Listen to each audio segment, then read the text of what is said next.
Opposition नेता PDM तकरारी हुकूमती कानून के सुप्रीम कोर्ट में चैलेंज करण जो फैसलो कयो आहे। पीडीएम सरबराह मौलाना फजल रहमान जी सदारत हेठ मुखालिफ धुर जमातन जो वर्चुअल इजलास थियो, जिनमें मुल्क की मौजूदा सियासी सूरत-हाल जो जायज़ो वरितो वियो।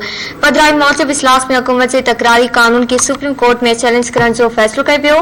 पधराई में चयो वियो आहे त स्टीयरिंग कमेटी के लॉन्ग मार्च की तारीख़ बाबत तजवीज़ूं तैयार करण की हिदायत कई वई आहे, जॾहिं त स्टीयरिंग कमेटी जो इजलास 22 नवंबर ते तलब कयो वियो आहे।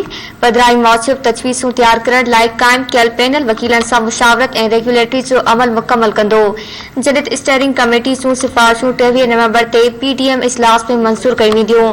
पधराई में चयो वियो आहे त कोयटा ऐं पेशावर में एहतजाजी रैलियूं शेड्यूल मूजिब मुनक़िद करण जी मंज़ूरी ॾिनी वई आहे।